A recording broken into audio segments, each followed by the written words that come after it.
दोस्तों स्वागत है आप सभी का हमारे इस यूट्यूब चैनल हाई टारगेट में। दोस्तों आज हम देखेंगे क्लास 10th गणित का पहला चैप्टर रियल नंबर्स का ऑब्जेक्टिव क्वेश्चन, यानी कि इस वीडियो में हम लोग वास्तविक संख्याएं चैप्टर का महत्वपूर्ण ऑब्जेक्टिव क्वेश्चन देखेंगे जो आपके बोर्ड एग्जाम के लिए बहुत ही इंपॉर्टेंट है। दोस्तों लगभग 60 से ज़्यादा ऑब्जेक्टिव क्वेश्चन इस वीडियो में देखने वाले हैं, तो जल्दी से वीडियो को लाइक कर दीजिए और आप लोग इस चैनल पर नए हैं तो चैनल को भी सब्सक्राइब कर लीजिए।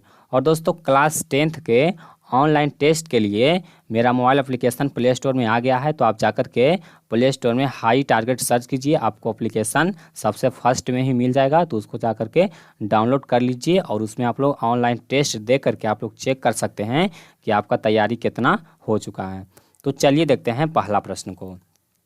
देखिए पहला प्रश्न कहता है 0 और 50 के बीच विषम संख्याओं की संख्या, यानी कि 0 से लेकर के 50 के बीच में आपको विषम संख्याओं की संख्या निकालना है। तो देखिए 0 से 50 तक अगर हम लोग विषम संख्याओं को गिन करके एक एक करके निकालेंगे तो काफ़ी समय लग जाएगा। तो क्या करेंगे, इसको डायरेक्टली फॉर्मूला से निकालेंगे। तो देखिए फॉर्मूला से निकालने के लिए हम लोग क्या करेंगे, तो इसमें देखेंगे कि सबसे बड़ी संख्या कौन है। तो देखिए 0 से 50, तो यहाँ पर देखिए 50 है, यानी कि हमको 0 से कहेगा 50 तक के तब ये फार्मूला आपको लगाना है। तो देखिए इसमें 50 है तो क्या करना है, डायरेक्टली n/2 यानी कि 50/2 आपको कर देना है। आप जो बड़ी संख्या उसको आप लोग n मान सकते हैं। तो यहाँ पर क्या होगा 50/2 यानी कि कितना विषम संख्या हो गया, 25 हो गया।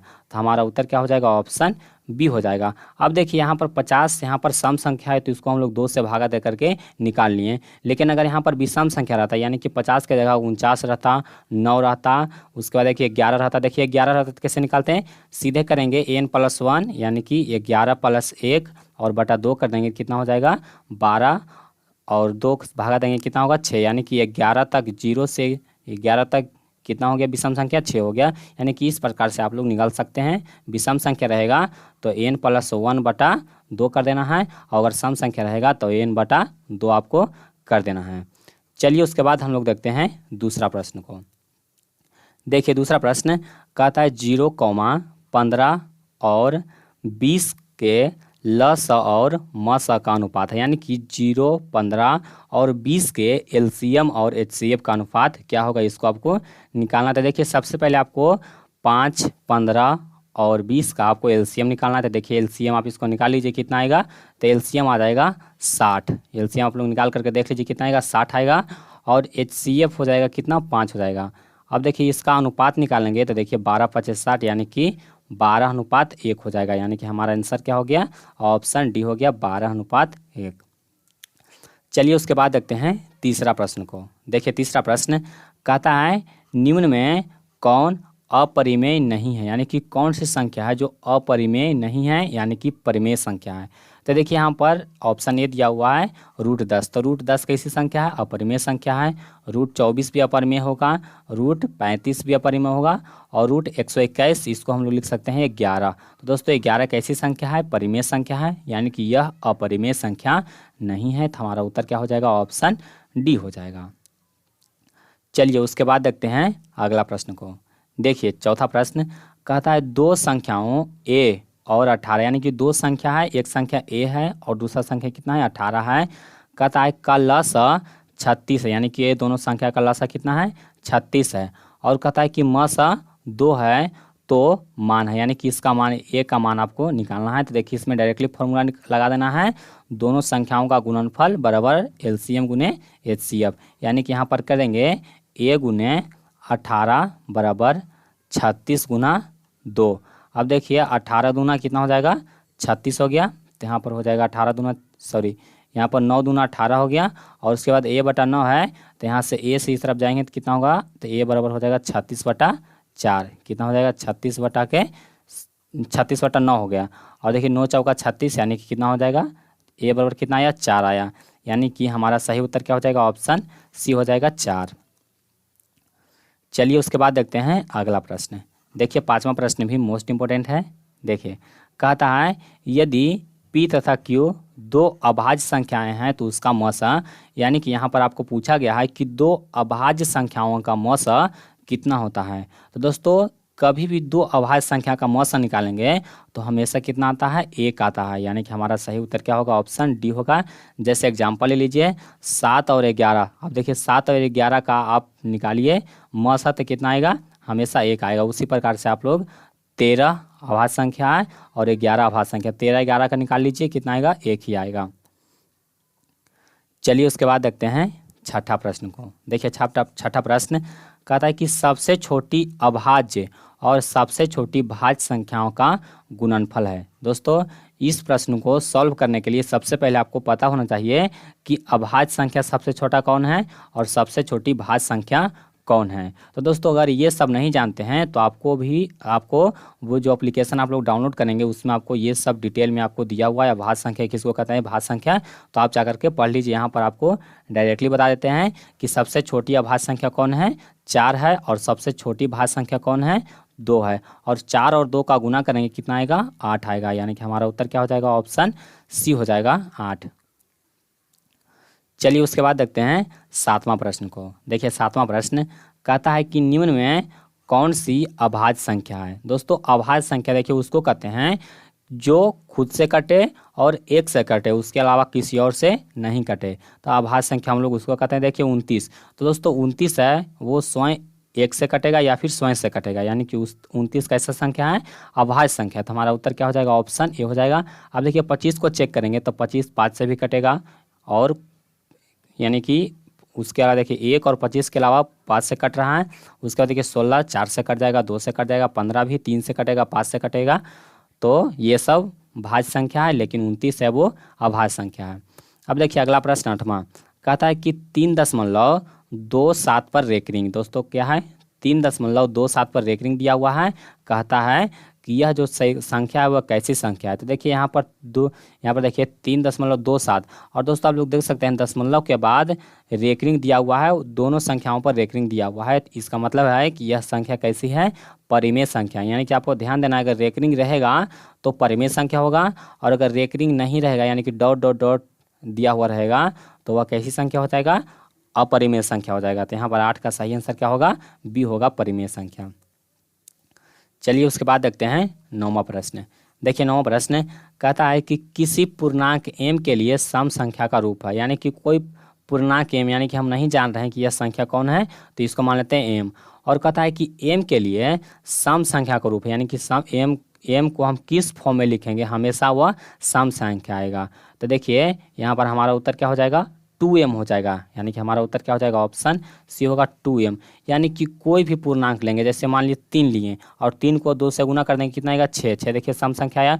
उस प्रकार से 4 लेंगे, 4 का भी दुगुना करेंगे कितना आएगा, 8 सम संख्या आएगा। यानी कि अगर 2m हम लोग कोई संख्या कोई पूर्णांक है उसको अगर 2m यानी कि 2 से गुना करेंगे तो वह हमेशा कैसी संख्या आएगा, सम संख्या आएगा। तो हमारा उत्तर क्या होगा, ऑप्शन सी होगा 2m। चलिए उसके बाद देखते हैं 10वां प्रश्न को। देखिए 10वां प्रश्न भी इम्पोर्टेंट है। देखिए कहता है निम्न में से कौन सा परिमेय नहीं है, अपरिमेय नहीं है, यानी कि परिमेय संख्या है। तो उसी प्रकार से आप लोग चेक कर सकते हैं। देखिए ऑप्शन ए की क्या दिया हुआ है, √64/81। अब देखिए इसको चेक कीजिए कि यह परिमेय संख्या है कि नहीं है। तो देखिए यहाँ पर 64 को हम लोग लिख सकते हैं 8 8 64, और 81 के 9 9 81, यानी कि इसको 8/9 लिख सकते हैं, यानी कि यह परिमेय संख्या है, यह अपरिमेय संख्या नहीं है। तो हमारा उत्तर क्या हो जाएगा, ऑप्शन ए हो जाएगा, और बाकी सब को आप लोग चेक कर लीजिए, बाकी सभी अपरिमेय संख्या है। चलिए उसके बाद देखते हैं अगला प्रश्न को। देखिए 11वां प्रश्न, ये भी मोस्ट इंपोर्टेंट प्रश्न है। देखिए कहता है निम्नलिखित में से किसका दशमलव प्रसार शांत है, यानी कि हमको बताना है कि किसका दशमलव प्रसार शांत है। आपको 4 ऑप्शन दिया हुआ है। तो देखिए इसको हम लोग डायरेक्टली भागा दे करके नहीं देखेंगे, सिर्फ हर का हम लोग हर का हम लोग फैक्टर तोड़ देंगे। तो हर का फैक्टर में अगर 2 और 5 के अलावा कोई और संख्या आ जाता है तो उसका दशमलव प्रसार अशांत होता है, और सिर्फ 2 और 5 रहेगा तो उसका दशमलव प्रसार शांत होगा। तो यहाँ पर देखिए 8 है, तो 8 को हम लोग 2 गुना 2 लिख सकते हैं, यानी कि देखिए इसमें सिर्फ 2 है, तो यह कैसी संख्या हो जाएगा, इसका दशमलव प्रसार कैसा होगा, शांत हो जाएगा, यानी कि हमारा सही उत्तर क्या हो जाएगा, ऑप्शन ए हो जाएगा। अब देखिए 15, तो 15 को तोड़िएगा तो 5 गुना 3 होगा, यानी कि देखिए इसमें 5 और 2 के अलावा कौन संख्या आ गया, 3 आ गया। उसी प्रकार से सभी को आप चेक कर लीजिए बारी बारी से, सभी में 2 और 5 के अलावा कोई और संख्या आ ही जाएगा। तो हमारा उत्तर क्या हो जाएगा, ऑप्शन ए हो जाएगा। चलिए उसके बाद देखिए अगला प्रश्न। देखिए कहता है कि 6/15 का दशमलव प्रसार, यानी कि 6/15 का दशमलव प्रसार कैसा होगा। तो देखिए 15 को क्या लिख सकते हैं, 3 × 5 लिख सकते हैं, यानी कि यहाँ पर 2 और 5 के अलावा क्या है, 3 है, यानी कि इसका दशमलव प्रसार कैसा होगा, अशांत होगा। यानी कि हमारा सही उत्तर क्या होगा, ऑप्शन बी हो जाएगा, अशांत। चलिए उसके बाद देखते हैं अगला प्रश्न। देखिए कहता है कि 4-√3 है, यानी कि 4-√3 कैसी संख्या है, तो यह एक अपरिमेय संख्या है। तो हमारा उत्तर क्या होगा, ऑप्शन बी हो जाएगा, अपरिमेय संख्या। देखिए कैसे अपरिमेय संख्या है, देखिए यहाँ पर 4 परिमेय है, लेकिन यहाँ पर √3 क्या है, अपरिमेय है। और दोस्तों परिमेय संख्या में अगर अपरिमेय संख्या घटाएंगे तो हमेशा क्या आएगा, अपरिमेय संख्या आएगा। इसको आप लोग ध्यान में रखिए। तो हमारा उत्तर क्या हो जाएगा, ऑप्शन बी हो जाएगा। चलिए उसके बाद देखते हैं अगला प्रश्न। देखिए 14 नंबर सवाल कहता है कि निम्नलिखित में से कौन अपरिमेय संख्या है, यानी कि इसमें आपको बताना है कि कौन अपरिमेय है। तो देखिए यहाँ पर √36/64 ये परिमेय संख्या है, इसको 6/8 लिख सकते हैं। उसके बाद देखिए ये भी परिमेय संख्या है, लेकिन 3/5 है वो अपरिमेय संख्या है। तो हमारा उत्तर क्या हो जाएगा, ऑप्शन सी हो जाएगा। अपरिमेय संख्या कौन है, ऑप्शन सी में है। चलिए उसके बाद देखते हैं नेक्स्ट क्वेश्चन। देखिए 15 नंबर सवाल कहता है कि निम्नलिखित में से कौन सी अभाज्य संख्या है। तो देखिए अभाज्य संख्या कौन हो जाएगा, तो देखिए 6 भाज्य संख्या है, 9 भी भाज्य संख्या है, 15 भी भाज्य संख्या है, 11 अभाज्य संख्या, यानी कि 11 1 से कटेगा और सिर्फ 11 से कटेगा, इसके अलावा कोई और संख्या से नहीं कटेगा, यानी कि विभाजित होगा, इसलिए यह कैसी संख्या है, अभाज्य संख्या है। चलिए उसके बाद देखते हैं अगला प्रश्न। देखिए 16 नंबर सवाल, ये भी मोस्ट इंपॉर्टेंट है। देखिए कहता है 2 परिमेय संख्याओं के बीच कितनी परिमेय संख्या हो सकती है। दोस्तों 2 परिमेय संख्याओं के बीच कितनी परिमेय संख्या हो सकती है, तो इसको आप लोग याद रखिए, इसका आंसर क्या होगा, अनंत होगा, यानी कि ऑप्शन डी हमारा बिल्कुल सही है। चलिए उसके बाद देखते हैं 17वां सवाल। देखिए कहता है कि 11/15 का दशमलव प्रसार होता है। दोस्तों 11/15 का दशमलव प्रसार कैसा होगा, तो आप लोग हर का फैक्टर तोड़िए। देखिए 15 का फैक्टर तोड़िएगा तो कितना आएगा, 3 × 5, यानी कि इसमें 2 और 5 के अलावा 3 आ गया है, तो इसका दशमलव प्रसार कैसा होगा, अशांत होगा। तो हमारा सही उत्तर क्या होगा, ऑप्शन बी होगा। चलिए उसके बाद देखते हैं 18वां सवाल। 18वां सवाल भी इंपॉर्टेंट है। देखिए कहता है कि निम्नलिखित में से कौन अपरिमेय संख्या है। तो दोस्तों इस तरह के प्रश्न आपको कई बार बता चुके हैं, तो आप लोग जल्दी से चेक कीजिए कि कौन अपरिमेय संख्या है और जल्दी से आप लोग कमेंट कर दीजिए, यानी कि 18 का आप लोग आंसर क्या होगा उसको आप लोग कमेंट कर दीजिए। और आप कमेंट में ये भी लिखिए कि आपको वीडियो कैसा लग रहा है। चलिए उसके बाद देखते हैं अगला प्रश्न को। देखिए 19वां प्रश्न कहता है कि √2 है एक। दोस्तों √2 क्या है, तो यह एक अपरिमेय संख्या है, यानी कि ऑप्शन बी हमारा बिल्कुल सही आंसर होगा। अपरिमेय संख्या क्यों अपरिमेय संख्या है, क्योंकि इसको हम लोग P/Q के रूप में नहीं लिख सकते हैं, इसलिए यह कैसी संख्या है, अपरिमेय संख्या है। चलिए उसके बाद देखते हैं अगला प्रश्न। देखिए 20वां प्रश्न कहता है 2 या 2 से अधिक अभाज्य संख्याओं का मसा है। दोस्तों 2 या 2 से अधिक अभाज्य संख्याओं का मसा कितना होगा, तो हमेशा 1 होगा, इसको आप लोग ध्यान में रखिए। तो हमारा उत्तर क्या होगा, ऑप्शन ए होगा, ऑप्शन।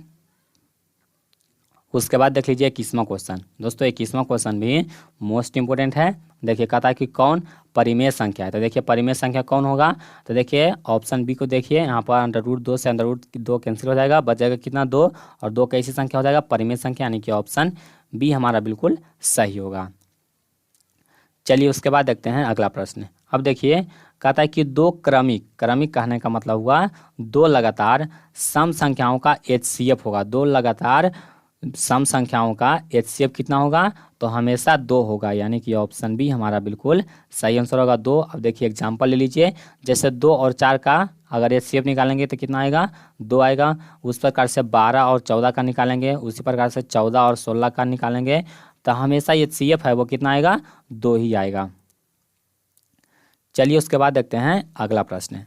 देखिए 23वां क्वेश्चन कहता है कि किसी धनात्मक पूर्णांक a तथा b के लिए AB का मस गुने AB का लस निम्नलिखित में से किसके बराबर है। तो दोस्तों मस गुने लस किसके बराबर होता है, तो दोनों संख्याओं के गुणनफल के बराबर होता है, यानी कि तो क्या होगा आंसर, A गुने B के बराबर होगा, यानी कि ऑप्शन बी हमारा ऑप्शन सी हमारा बिल्कुल सही आंसर होगा, A गुने B।